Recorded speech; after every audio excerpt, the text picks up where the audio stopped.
ದೊಡ್ಡ ನಗರಗಳಲ್ಲಿ ದೊರಕುವ ರೋಗಿಗಳ ಸಂಖ್ಯೆ ಕಾರವಾರದಲ್ಲಿ ಸಿಗಲಿಕ್ಕಿಲ್ಲ ಎನ್ನುವ ಆತಂಕದಿಂದ ಕಾರವಾರಕ್ಕೆ ಸೂಪರ್ ಸ್ಪೆಷಾಲಿಟಿ ತಜ್ಞ ವೈದ್ಯರು ಬರಲು ಮನಸ್ಸು ಮಾಡುತ್ತಿಲ್ಲದಿರಬಹುದು. ಮುಂದೊಂದು ದಿನ ಕಾರವಾರಕ್ಕೆ ಸೂಪರ್ ಸ್ಪೆಷಾಲಿಟಿ ತಜ್ಞ ವೈದ್ಯರು ಬರುವುದಿಲ್ಲ ಎನ್ನುವ ಸಮಸ್ಯೆ ಇರುವುದಿಲ್ಲ ಎಂದು ಇಂಡಿಯನ್ ಮೆಡಿಕಲ್ ಅಸೋಸಿಯೇಷನ್ ರಾಜ್ಯ ಅಧ್ಯಕ್ಷ ಡಾಕ್ಟರ್ ವೀರಭದ್ರಯ್ಯ ಅಭಿಪ್ರಾಯ ವ್ಯಕ್ತಪಡಿಸಿದ್ದಾರೆ. ಕಾರವಾರದ ಐಎಂಎ ಶಾಖೆಗೆ ಭೇಟಿ ನೀಡಿದ ಸಂದರ್ಭದಲ್ಲಿ ಕರಾವಳಿ ಮುಂಜಾವು ಡಿಜಿಟಲ್ ಜೊತೆ ಮಾತನಾಡಿದ ಅವರು, ಸೂಪರ್ ಸ್ಪೆಷಾಲಿಟಿ ತಜ್ಞ ವೈದ್ಯರಿಗೆ ನಾವು ಬೇರೆ ತಜ್ಞ ವೈದ್ಯರಿಗೆ ನೀಡಿದಷ್ಟು ಸಂಬಳ ನೀಡಿದ್ರೆ ಅವರು ಬರುವುದಿಲ್ಲ. ತಜ್ಞ ವೈದ್ಯರಿಗೆ ಆರಂಭದಲ್ಲಿ ಸುಮಾರು 1.70 ಲಕ್ಷ ರೂಪಾಯಿ ಸಂಬಳವಿದೆ. ಸೂಪರ್ ಸ್ಪೆಷಾಲಿಟಿ ತಜ್ಞ ವೈದ್ಯರಿಗೂ ಅಷ್ಟೇ ನೀಡುತ್ತಿದ್ದಾರೆ. ಈ ಸಂಬಳವನ್ನ 3 ರಿಂದ 3.5 ಲಕ್ಷ ರೂಪಾಯಿಗಳಿಗೆ ಏರಿಕೆ ಮಾಡಿದ್ರೆ ಸೂಪರ್ ಸ್ಪೆಷಾಲಿಟಿ ತಜ್ಞ ವೈದ್ಯರ ಸೇವೆ ಪಡೆದುಕೊಳ್ಳಲು ಅನುಕೂಲವಾಗಲಿದೆ. ಜಿಲ್ಲೆಗೊಂದು ಮೆಡಿಕಲ್ ಕಾಲೇಜು ಆಗುತ್ತಿರುವ ಕಾರಣಕ್ಕೆ ಈ ಪೋಸ್ಟ್ ಗ್ರಾಜ್ಯುಯೇಟ್ ಸೀಟ್ಗಳ ಸಂಖ್ಯೆ ಹೆಚ್ಚಳ ಮಾಡುತ್ತಿರುವ ಕಾರಣಕ್ಕೆ ಇದನ್ನ ಮುಗಿಸಿದವರು ಮುಂದಿನ ದಿನದಲ್ಲಿ ಕಾರವಾರಕ್ಕೆ ಬರಲೇಬೇಕು ಎಂದು ಅಭಿಪ್ರಾಯ ವ್ಯಕ್ತಪಡಿಸಿದ್ದಾರೆ. ನಾಳೆ ಒಂದಿನ ಖಂಡಿತ ಕಾರವಾರಕ್ಕೂ ಬಂದೇ ಬರ್ತಾರೆ. ಯಾಕಂದ್ರೆ ನಮ್ಮ ಮೋದಿಯವರು ಬಂದ ಮೇಲೆ ಸುಮಾರಷ್ಟು ಮೆಡಿಕಲ್ ಕಾಲೇಜುಗಳನ್ನ ತೆರಿತಾ ಇದ್ದಾರೆ. ಜಿಲ್ಲೆಗೊಂದು ಮೆಡಿಕಲ್ ಕಾಲೇಜು ಮತ್ತೆ ಪೋಸ್ಟ್ ಗ್ರಾಜ್ಯುಯೇಷನ್ ಸೀಟ್ಗಳನ್ನ ತುಂಬ ಜಾಸ್ತಿ ಮಾಡ್ತಾ ಇದ್ದಾರೆ. ಅದೇ ರೀತಿ ಸೂಪರ್ ಸ್ಪೆಷಾಲಿಟಿ ಸೀಟ್ಗಳು ಎಷ್ಟು ಜಾಸ್ತಿ ಆಗಿದೆ ಅಂದರೆ ಅದಕ್ಕೆ ಸೇರ್ಕೊಳ್ಳೋ ವಿದ್ಯಾರ್ಥಿಗಳೇ ಬರ್ತಾ ಇಲ್ಲ, ಅಷ್ಟೊಂದು ಜಾಸ್ತಿ ಆಗಿದೆ. ಸೊ ಅದನ್ನು ಮುಗಿಸಿದವರು ಬೇರೆ ಎಲ್ಲಿ ಹೋಗ್ತಾರೆ, ಇಲ್ಲಿಗೆ ಬರಲೇಬೇಕು, ಬಂದೇ ಬರ್ತಾರೆ. ಖಂಡಿತವಾಗಿ ನಿಮ್ಮ ಏನು ಇದಿದೆ ಆಸೆ ಇದೆ ಅದು ಈಡೇರಿರ್ತದೆ ಅಂತ. ಸಂಬಳದಲ್ಲಿ ಸ್ವಲ್ಪ ಹೆಚ್ಚಳ ಆಗಬೇಕು, ಸಂಬಳದಲ್ಲಿ ಸ್ವಲ್ಪ ಹೆಚ್ಚಳ ಮಾಡಲೇಬೇಕು. ಸೂಪರ್ ಸ್ಪೆಷಲಿಸ್ಟ್ಗೆ ನಾವು ಬೇರೆ ಸ್ಪೆಷಲಿಸ್ಟ್ಗೆ ಕೊಟ್ಟಷ್ಟು ಕೊಟ್ಟರೆ ಬರೋದಿಲ್ಲ, ಸಂಬಳ ಜಾಸ್ತಿ ಮಾಡಬೇಕು. ಈಗ ಎಷ್ಟಿದೆ, ಎಷ್ಟು ಕೊಡಬೇಕಾಗುತ್ತೆ ಅಂತ ಈಗ ಅವ್ರಿಗೆ ಸ್ಪೆಷಲಿಸ್ಟ್ಗೆ ಅಂದಾಜು ಎಂಟ್ರಿ ಲೆವೆಲಲ್ಲಿ 1,70,000 ರೂಪಾಯಿ ಇದೆ. ಸೊ ಅದನ್ನ ಅವ್ರಿಗೂ ಸಹ ಅಷ್ಟೇ ಕೊಡ್ತಾ ಇದ್ದಾರೆ. ಅದನ್ನ ಹೆಚ್ಚು ಮಾಡಿದ್ರೆ ಅಟ್ಲೀಸ್ಟ್ ಒಂದು 3-3.5 ಲಕ್ಷದಷ್ಟು ಮಾಡಿದ್ರೆ ಖಂಡಿತ ಬರ್ತಾರೆ. ಮತ್ತು ಇದಕ್ಕೆ ಯಾವುದೋ ನಿಯಮಗಳ ಅವಶ್ಯಕತೆ ಇದೆಯಾ?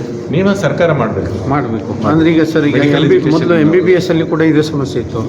ಅವರಿಗೆ 1 ವರ್ಷ ಕಡ್ಡಾಯ ಗ್ರಾಮೀಣ ಸೇವೆಯನ್ನ ಸರ್ಕಾರ, ಆ ರೀತಿ ನಿಯಮಗಳು ಇಲ್ಲಿ ಹೆಲ್ಪ್ ಆಗ್ಬೋದಾ? ಆ ರೀತಿ ಅವ್ರಿಗೆ ನಿಯಮ ಮಾಡಬಹುದು, ಬಟ್ ಅದು ಕಷ್ಟ ಆಗ್ತದೆ.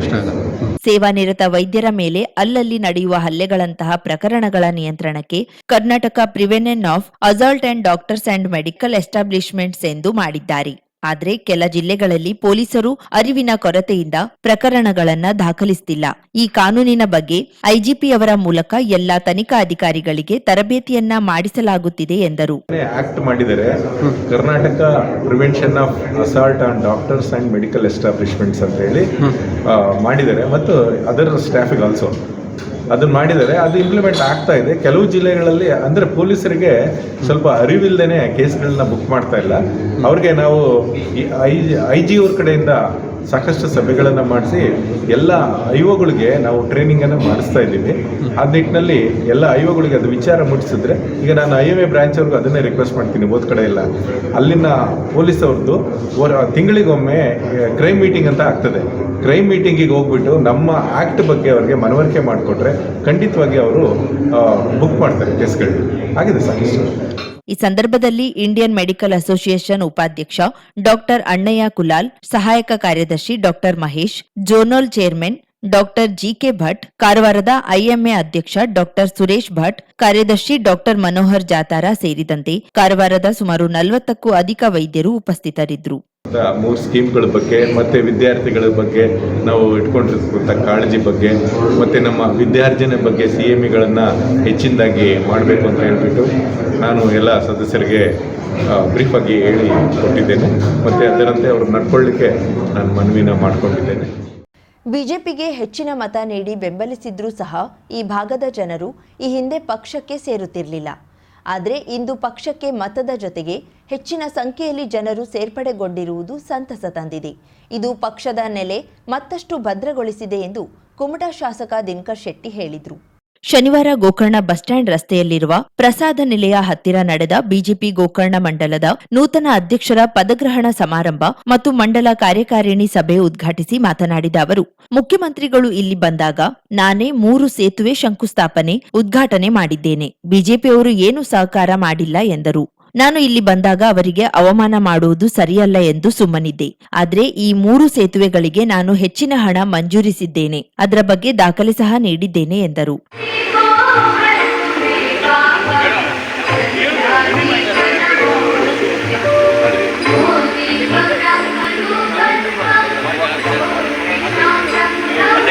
ಮಾಡಿದ್ದು, ನಾನೇ ಉದ್ಘಾಟನೆ ಮಾಡಿದ್ದು, ಬಿಜೆಪಿಯವರು ಏನೂ ಮಾಡಿಲ್ಲ ಅಂತ ಹೇಳಿದ್ರು. ಮುಖ್ಯಮಂತ್ರಿಯವರು ಇಲ್ಲಿ ಬಂದವಾಗ ನಾವು ಅವರಿಗೆ ಅವಮಾನ ಮಾಡಬಾರದು. ಮತ್ತೇನಾಗ್ತದೆ ನಿಮ್ಗೆ ಗೊತ್ತುಂಟು, ನಮ್ಮ ಪಕ್ಷದ ಕಾರ್ಯಕರ್ತರು ಅದರ ಬಗ್ಗೆ ಗಲಾಟೆ ಮಾಡ್ಲಿಕ್ಕೆ ಹೋಗುದಿಲ್ಲ, ಸುಮ್ಮನೆ ಕೂತ್ಕೊಂಡು ಬಿಡ್ತಾರೆ. ಅಷ್ಟೇ ಹೇಳಿದ ನಂತರ ನಾನು ಒಂದು ಸ್ಟೇಟ್ಮೆಂಟ್ ಕೊಟ್ಟೆ. ನಾನೇ 3 ಸೇತುವೆಗೆ ಅತಿ ಹೆಚ್ಚು 90% ಪೇಮೆಂಟ್ ಏನಾದರೂ ಆ 3 ಸೇತುವೆಗೆ ಕೊಟ್ಟಿದ್ದಿದ್ರೆ ಅದು ನಾನು ಅಧಿವೇಶನದಲ್ಲಿ ಮಾತಾಡಿದ್ದು ಅನ್ನುವಂಥದ್ದನ್ನ. ಇದಕ್ಕೆ ನಮ್ಮ ಕಾರ್ಯಕರ್ತರು ಸ್ವಲ್ಪ ನನಗೆ ಬೂಸ್ಟ್ ಕೊಟ್ರೆ ಯಾರು ನೀವು ಕೊಡೋದೇ ಇಲ್ಲಲ್ಲ ಅನ್ನುವಂಥದ್ದು. ಭುವನ್ ಭಾಗವತ್ ಏನೇನೋ ಮಾತನಾಡುತ್ತಾನೆ. ಅವನ ಹೇಳಿಕೆಗಳಿಗೆ ನೀವು ಉತ್ತರಿಸುವ ಅಗತ್ಯವಿಲ್ಲ ಎಂದು ಪತ್ರಕರ್ತರೊಬ್ಬರು ನನಗೆ ಹೇಳಿದ್ರು. ನಾನು ಎಂದೂ ಕಾಂಗ್ರೆಸ್ ಸೇರುತ್ತೇನೆ ಎಂದಿಲ್ಲ. ನಾ ಮತದಾನದ ಹಕ್ಕು ಬಂದಾಗಿನಿಂದ ಕಾಂಗ್ರೆಸ್ಗೆ ಓಟ್ ಹಾಕಿಲ್ಲ. ಹೀಗೆಲ್ಲ ಮಾತನಾಡುವ ಭುವನ್ ಭಾಗವತ್ ಯಾರು? ಹಿಂದಿನ ಇಲೆಕ್ಷನ್ನಲ್ಲಿ ನಿವೇದಿತಾ ಆಳ್ವಾರನ್ನ ನಿಲ್ಲಿಸಿ ಇಡುಗಂಟು ಕಳೆದುಕೊಂಡರು ಎಂದರು. ಇವತ್ತು ಭುವನ್ ಭಾಗವತ್ ಎಷ್ಟು ಸರಿ ಮಾತಾಡ್ತಾನೆ ಅವನು ಪೇಪರ್ ಟೈಗರ್ ಇರ್ಬೋದು, ಏನೇ ಇರ್ಬೋದು. ನನಗೆ ಗೋಕರ್ಣದ ಒಬ್ಬ ರಿಪೋರ್ಟ್ ಹೇಳಿದ್ರು ಬೆಂಗಳೂರಲ್ಲಿ, ವೆಂಕಟ್ ಶೆಟ್ಟಿ ನೀವು ಮಾತ್ರ ಭುವನ್ ಭಾಗವತನಿಗೆ ಯಾವ ಸ್ಟೇಟ್ಮೆಂಟು ಕೊಡಬೇಡ್ರಿ, ಅವನು ಬಚ್ಚ ಇದ್ದಾನೆ ಅನ್ನುವಂಥದ್ದನ್ನು ಹೇಳಿದ್ರು. ನಾವು ಸುಮ್ಮನೆ ಇದ್ರೂ ಸಹ ಇಲ್ಲಿ ಸಲ್ಲದ ಆರೋಪವನ್ನ ನಮ್ಮ ಪಕ್ಷದ ಮುಖಂಡರ ಮೇಲೆ ಮಾಡಿದವಾಗ ನೀವು ಸ್ವಲ್ಪ ಅದರ ಬಗ್ಗೆ ನಾವೇನ್ ತಪ್ಪು ಮಾಡಿದ್ದೇವೆ ಅನ್ನುವಂಥದ್ದನ್ನ ನಾನು ಇದು ವಿಷಯವನ್ನ ಹೇಳಿದೆ. 3 ಸೇತುವೆಗೆ ನಾನೇ ಅದಕ್ಕೆ ಮಂಜೂರಿ ಮಾಡಿದ್ದೆ, ವಿತ್ ದಾಖಲೆಯನ್ನು ಕೊಟ್ಟಿದ್ದೇನೆಲ್ಲ. ಸುಮ್ಮನೆ ನಾನು ಹೇಳಿಲ್ಲ, ದಾಖಲೆ ಕೊಟ್ಟಿದ್ದೇನೆ ಅಜಯ್ ಹೆಗಡೆ ಅವರ ಹತ್ರ. ಮಂಜೂರಿ ಮಾಡಿಸಿದ್ದು ಅಧಿವೇಶನದಲ್ಲಿ ಚರ್ಚೆ ಮಾಡಿ ಪಕ್ಷದ ಗೌರವವನ್ನ ಇಡುವಂತ ಕೆಲಸ ಮಾಡಿದ್ದೇನೆ ಅಂತ ಕಾಂಗ್ರೆಸ್ ನಾಯಕರು, MLAಗಳು, ವೆಂಕಟ್ ಶೆಟ್ಟಿ ನೀವು ಒಬ್ಬರೇ ಇದ್ರಿ, ನೀವು ಕಾಂಗ್ರೆಸ್ಗೆ ಬರ್ರಿ ಅನ್ನುವಂತ ಮಾತನ್ನ ಹೇಳಿದ ಮೇಲೆ ನಾನಲ್ಲಿ ಸ್ಪಷ್ಟವಾಗಿ ಹೇಳಿದ್ದೇನೆ, ಬಿಜೆಪಿಯಲ್ಲಿ ಒಂದೇ ಶಾಸಕ ಇದ್ರು ಅಡ್ಡಿಲ್ಲ, ಆ ಶಾಸಕನಿಗೆ ಶಕ್ತಿ ಇರ್ತದೆ, ಕಾಂಗ್ರೆಸ್ಸಿಗೆ ಬರುವುದಿಲ್ಲ ಅನ್ನುವಂತ ಮಾತನ್ನು ಹೇಳಿದ್ನಲ್ಲ, ಕಾಂಗ್ರೆಸ್ಸಿಗೆ ನಾನು ಬರುವುದಿಲ್ಲ ಅಂತ. ಆಮೇಲೆ ಸಿದ್ದರಾಮಯ್ಯ ಹೇಳಿದ್ರು ನೀವು ಅಲ್ಲೇ ಇರ್ರಿ ಅನ್ನುವಂಥದ್ದು. ಯಾರು ಬರ್ತಾ ಹೇಳಿದಾರೆ ಅವರದ್ದು? ಟ್ರಾಮಾ ಸೆಂಟರ್ಗೆ ವೈದ್ಯರನ್ನ ನೀಡಲು ಸ್ಪಂದಿಸದ ಬಗ್ಗೆ ನಾನು ಸಿಟ್ಟಾಗಿ ದಿನೇಶ್ ಗುಂಡೂರಾವ್ ಮತ್ತು ಹರ್ಷ ಗುಪ್ತಾ ಅವರೊಂದಿಗೆ ಗಲಾಟೆ ಮಾಡಿದ್ದು ನಂತರ ವೈದ್ಯರನ್ನ ನೀಡಿದ್ದಾರೆ ಎಂದರು. ನಾನು ನಿಮ್ಗೆ ಹೇಳ್ತೇನೆ, ನಮ್ದು ಇಡೀ ಕುಟುಂಬ, ನಾವು ಕಾಂಗ್ರೆಸ್ ವಿರೋಧಿಗಳು, ರಾಮಕೃಷ್ಣ ಹೆಗಡೆ ಸಂಘ ನಾವು ಇದ್ವಿ. ಅವಾಗ ಇಡೀ ಕುಟುಂಬ ನಾವು ರಾಮಕೃಷ್ಣ ಹೆಗಡೆ ಸಂಘ ಇದ್ದಿದ್ದು. ಜನತಾ ಪಕ್ಷದ ನಾವೆಲ್ಲರೂ ಅದೇನೋ ಅಚಾನಕ್ ಆಗಿ ಮೋಹನ್ ಶೆಟ್ಟರು ಕಾಂಗ್ರೆಸ್ಸಿಗೆ ಹೋಗ್ಬಿಟ್ರು, ಅವ್ರಿಗೆ ಅಲ್ಲಿ ಸೀಟ್ ಸಿಕ್ತು, ಅವರಲ್ಲಿ ಹೋದ್ರು. ಇಲ್ಲದೆ ಇದ್ರೆ ಮೋಹನ್ ಶೆಟ್ಟಿ ಆದಿಯಾಗಿ ಮೋಹನ್ ಶೆಟ್ಟಿ ಅಪ್ಪ ಎಲ್ಲರೂ ನಾವು ಜನತಾ ಪಕ್ಷವರು ಇಲ್ಲಿ ತನಕ ನನಗೆ ಎಲ್ಲಿ ತನಕ ಯಾವಾಗ ನನಗೆ ವೋಟ್ ಹಾಕ್ಲಿಕ್ಕೆ ಬಂತಲ್ಲ ಅಲ್ಲಿಂದ ಇಲ್ಲಿ ತನಕನೂ ನಾನು ಕಾಂಗ್ರೆಸ್ಗೆ ವೋಟ್ ಹಾಕಿದವನೇ ಅಲ್ಲ ನಾನು.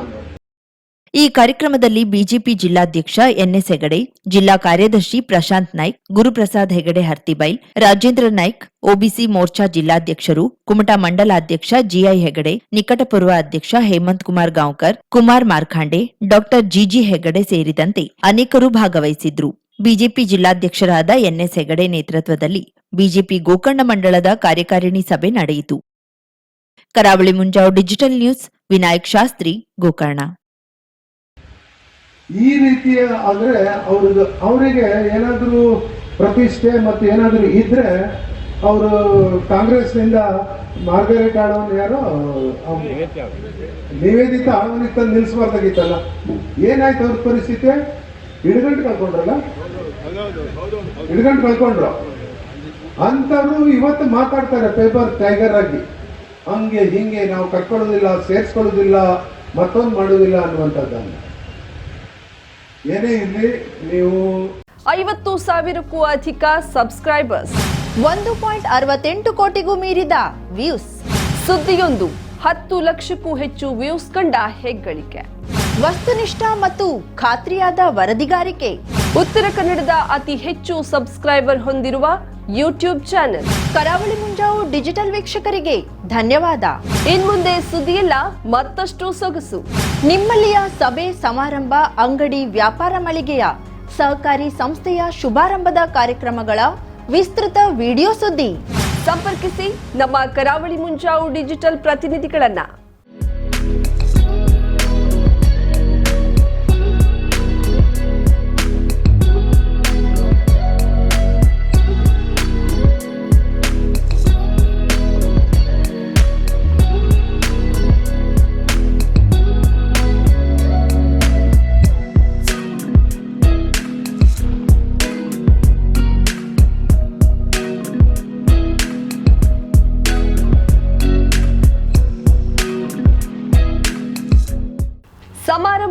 ನಿಮ್ಮದು, ಸಂಭ್ರಮ ನಮ್ಮದು. ನೋಡ್ತಾ ಇರಿ ಕರಾವಳಿ ಮುಂಜಾವು ಡಿಜಿಟಲ್.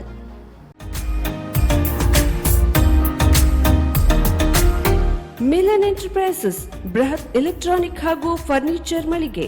ಉತ್ತರ ಕನ್ನಡ ಜಿಲ್ಲೆಯಲ್ಲೇ ಅತಿ ಹೆಚ್ಚು ಮಳಿಗೆಗಳನ್ನ ಹೊಂದಿರುವ, ಅತಿ ಹೆಚ್ಚು ಸಂತೃಪ್ತ ಗ್ರಾಹಕರನ್ನ ಹೊಂದಿರುವ ಮೂಲಕ ಹೆಗ್ಗಳಿಕೆಗೆ ಪಾತ್ರವಾಗಿರುವ ಏಕೈಕ ಸಂಸ್ಥೆ ಮಿಲನ್ ಎಂಟರ್ಪ್ರೈಸಸ್.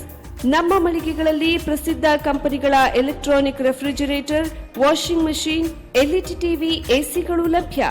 ಭಾರತದ ಕರಾವಳಿ ಹವಾಮಾನಕ್ಕೆ ಹೊಂದಿಕೊಳ್ಳುವ ನಂಬರ್ 1 ಬ್ರ್ಯಾಂಡ್ ಆದ ಗೋದ್ರೇಜ್ ಕಂಪನಿಯ ಕಪಾಟು, ಆಫೀಸ್ ಟೇಬಲ್, ಆಫೀಸ್ ಚೇರ್, ಬ್ಯಾಂಕ್ಗಳಿಗೆ ಹಾಗೂ ಚಿನ್ನದ ಅಂಗಡಿಗಳಿಗೆ ಬೇಕಾಗುವ ಸೇಫ್ ಲಾಕರ್ಗಳು ಅತಿ ಕಡಿಮೆ ಬೆಲೆಯಲ್ಲಿ ಲಭ್ಯವಿದೆ. Teak wood sofa set, wooden dining table ಹಾಗೂ ಗ್ರಾಹಕರಿಗೆ ಬೇಕಾಗುವ ಅಳತೆಯಲ್ಲಿ ನಿಮ್ಮ ಮನೆಗೆ ಹೊಂದಿಕೊಳ್ಳುವ ಹಾಗೆ ಫರ್ನಿಚರ್ ಗಳನ್ನ ಮಾಡಿಕೊಡಲಾಗುವುದು. ಕಸ್ಟಮೈಸ್ಡ್ ಕಿಚನ್, ವಾರ್ಡ್ರೋಬ್ ಗಳನ್ನ ಅತಿ ಹೆಚ್ಚು ವರ್ಷಗಳ ಕಾಲ ಬಾಳಿಕೆ ಬರುವ ಹಾಗೆ ವಾರಂಟಿಯೊಂದಿಗೆ ಮಾಡಿಕೊಡಲಾಗುವುದು. ನಮ್ಮಲ್ಲಿ ಡ್ಯೂರಾಫ್ಲೆಕ್ಸ್, ಗೋದ್ರೇಜ್ ಕಂಪನಿಯ memory foam mattress, orthopedic mattress, spring ಮ್ಯಾಟ್ರೆಸ್ಗಳು ಕಡಿಮೆ ಬೆಲೆಯಲ್ಲಿ ಲಭ್ಯ. ವಿವಿಧ ಕಂಪನಿಗಳ ನವೀನ ಮಾದರಿಯ ಮಿಕ್ಸರ್, ಗ್ರೈಂಡರ್, ಫ್ಯಾನ್, ಕುಕ್ಕರ್, ತವಾ, ಫ್ಲಾಸ್ಕ್, ಮೈಕ್ರೋ ಓವೆನ್ಗಳು ಲಭ್ಯವಿದೆ. 0% ಬಡ್ಡಿಯೊಂದಿಗೆ ಸ್ಥಳದಲ್ಲಿಯೇ ಬಜಾಜ್ ಫೈನಾನ್ಸ್ ನಿಂದ ಸಾಲ ಸೌಲಭ್ಯವಿದೆ. ಮಿಲನ್ ಎಂಟರ್ಪ್ರೈಸಸ್ ನಲ್ಲಿ ಖರೀದಿ ಮಾಡುವ ಗ್ರಾಹಕರಿಗೆ ಡಿಸ್ಕೌಂಟ್ ಮತ್ತು ಗಿಫ್ಟ್ ಜೊತೆಗೆ ಪ್ರತಿ 2,000 ರೂಪಾಯಿಗಳ ಖರೀದಿಗೆ ಒಂದು ಬಂಪರ್ ಲಕ್ಕಿ ಡ್ರಾ ಕೂಪನ್ ನೀಡಲಾಗುವುದು. ಈ ಲಕ್ಕಿ ಡ್ರಾನಲ್ಲಿ 7 ಲಕ್ಷದವರೆಗೆ ಬಹುಮಾನ ಗೆಲ್ಲುವ ಅವಕಾಶ ನಿಮ್ಮದಾಗಿರುತ್ತದೆ. ಲಕ್ಕಿ ಡ್ರಾದಲ್ಲಿ 1 ಕಾರ್, 2 ಬೈಕ್ ಮತ್ತು ರೆಫ್ರಿಜರೇಟರ್, ವಾಷಿಂಗ್ ಮಷೀನ್ ಸೇರಿದಂತೆ 30 ಲಕ್ಕಿ ಗ್ರಾಹಕರಿಗೆ ಬಹುಮಾನ ಗೆಲ್ಲುವ ಅವಕಾಶ. ಗ್ರಾಹಕರ ಸಂತೃಪ್ತಿಗೆ ನಮ್ಮ ಮೊದಲ ಆದ್ಯತೆ ಎನ್ನುವುದು ಮಿಲನ್ ಎಂಟರ್ಪ್ರೈಸಸ್ ನ ವಾಕ್ಯ.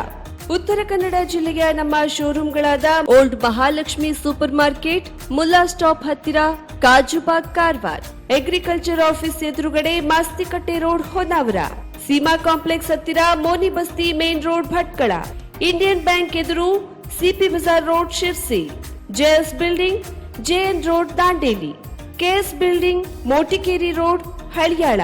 ಇಲ್ಲಿಗೆ ತಪ್ಪದೇ ಭೇಟಿ ನೀಡಿ ಸಂತೃಪ್ತರಾಗಿ.